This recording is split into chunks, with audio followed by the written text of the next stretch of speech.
இன்றே டவுன்லோட் செய்து உங்கள் ஃபேவரட் ஷோக்களை என்ஜாய் பண்ணுங்க. அம்மா, இது நான் என் அண்ணனை மீறி செஞ்ச முதல் விஷயம். திரும்ப போனா என்ன ஆகும்னே தெரியல. நான் சமாளிச்சுக்கிறேன். நீங்க கிளம்புங்க. பத்திரமா இருக்கறனா? ரொம்ப நன்றிங்க.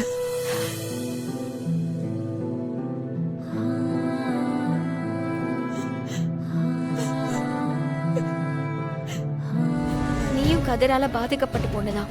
உன்னை மட்டும் இல்ல, அவன் உன்ன மாதிரி நிறைய பொண்ணுங்களை ஏமாத்தி இருக்கான். உன்னா நம்பர் பொறுக்கி பல பேரோட வாழ்க்கைய அழிச்சிட்டு இன்னைக்கு எங்க வீட்டு பொண்ணோட வாழ்க்கைய அழிக்க வந்திருக்கான். ஆனா எங்க வீட்டுல நாங்க இதை எப்பவுமே எடுத்து சொல்லுவோம். ஆனா யாருமே புரிஞ்சுக்க மாட்டேங்கிறாங்க. இந்த பொறுக்கிய கண்மூடித்தனமா நம்புறாங்க. அது இயல்புதான். இந்து சில பேரு தப்பானவங்கள ரொம்ப கான்சியஸா நம்புவாங்க. அந்த கேட்டகரி தான் உங்க குடும்பம். அவங்களுக்கு ஆதாரம் இருந்தா அவங்க முடிவை மாத்திப்பாங்க. இப்போதைக்கு கதிர் தப்பானவன்றதுக்கான ஒரே ஆதாரம் நீதான்.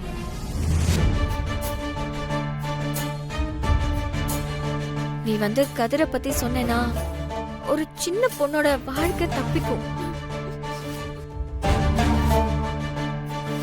அவ +2 தான் படிச்சிருக்கா லீலா. அவ காலேஜுக்கு போகணும், படிச்சு பெரிய இடத்துக்கு வரணும்னு நிறைய லட்சியத்தோட வாழ்ந்துட்டு இருக்கா.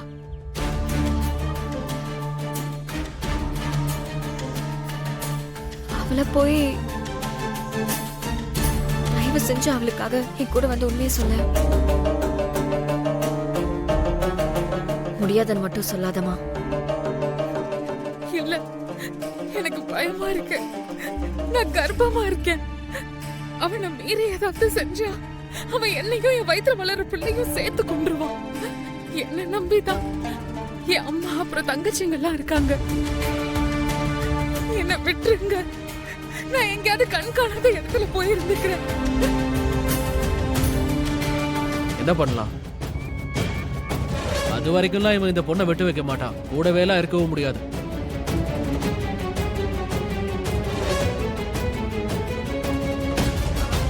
கல்யாணத்தப்போ எல்லாரும் முன்னாடியும் சொன்னா சரியா இருக்கும். ஆனா அது வரைக்கும் என்ன செய்யறது?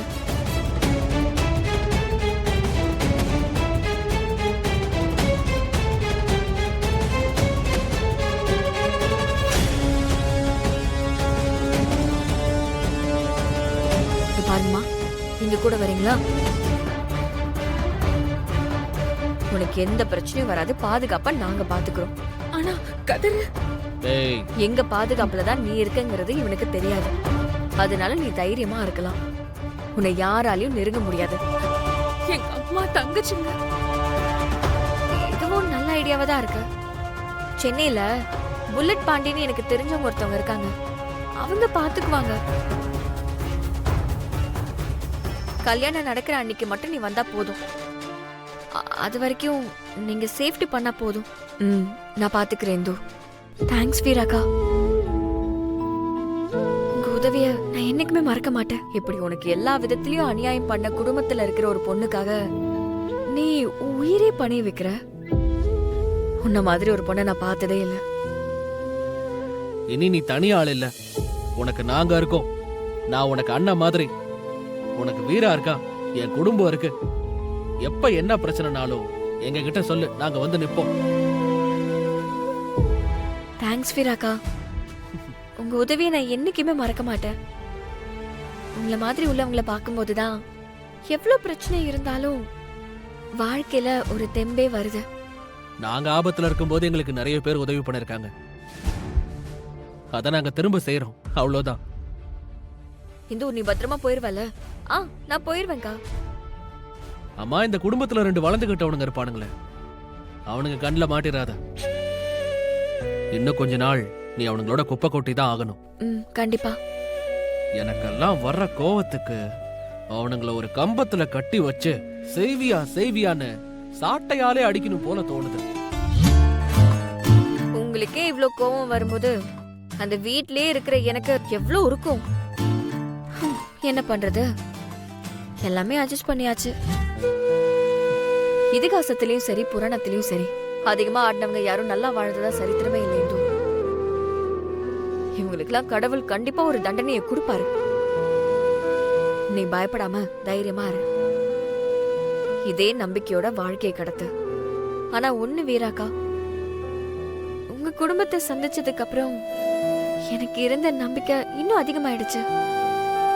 இந்த நம்பிக்கையிலேயே இன்னும் கொஞ்ச நாள் ஓடும். உன்னால கண்டிப்பா முடியும். எல்லாத்தையுமே பாத்துக்கலாம். தைரியமா மட்டும் இரு, சரியா? சரி மாறா, நம்ம போலாம். சரி, அவங்கள வேற பார்க்கணும். ஆமாமா, போய் வண்டியில ஏறு. நம்ம சீக்கிரமா அங்க போயிடலாம். ஆமால, வா வா. பாய். வரோமா? நீ எப்படி வெளியே போன? ஆமா, இவர் பெரிய திஹார் ஜெயில் நடத்திக்கிட்டு இருக்காரு. ஜெயில இருந்து வெளியில போக முடியாது. திருடியா இருப்ப போல. உங்கள மாதிரி குடும்பத்துக்கு வாக்கப்பட்டு வந்தா இந்த மாதிரி திருட்டுத்தனம் பண்ணிதான் ஆகணும். ஆமா, நீ எதுக்கு வெளியில போன? அது ஏய், வீட்டுக்கு வாசல்ல காவலுக்கு உட்கார வேண்டியதானே? அது ஒரு வேலையா போனேன். ஆமா, உன்னை அடைச்சு வச்சிருக்காங்க, பயம் கொஞ்சம் கூட உனக்கு இல்ல? என்ன என்ன நான் எதுக்கு உனக்கு பயப்படணும்? உன் தலையில என்ன ரெண்டு கொம்பா முளைச்சிருக்கு? நான் திருத்தவே முடியாது. முதல்ல நீ திருந்து, அதுக்கப்புறம் என்கிட்ட சொல்லு.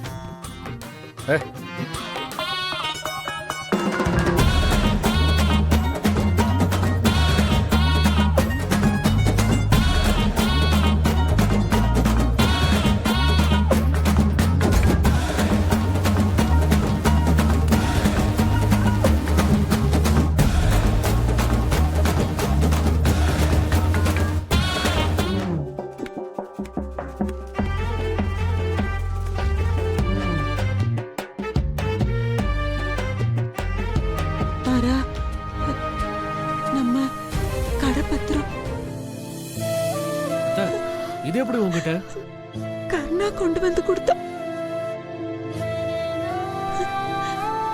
நான் அவனை வார்த்தையில தான் என் புள்ளன்னு நினைச்சேன். ஆனா அவ என்ன உண்மையிலேயே அவ அம்மாவா நினைச்சிருக்காண்டா. அவங்க அண்ணன் பேச்சு தட்டாதவ, அவங்க அண்ணன் கிழிச்ச கோட்டை தாண்டாதவ, அதையெல்லாம் மீறி இந்த பத்திரத்தை கொண்டு வந்து நம்ம கையில கொடுத்தா என்ன ஆகுமோ ஏதாகுமோன்னு யோசிக்காம அன்பு மட்டுமே நினைச்சு கொண்டு வந்து கொடுத்துட்டான்டா. அவனுக்கு ரொம்ப நல்ல மனசு மாறா. அவன் நல்லா இருக்கணும், அவன் நல்லா இருக்கணும்.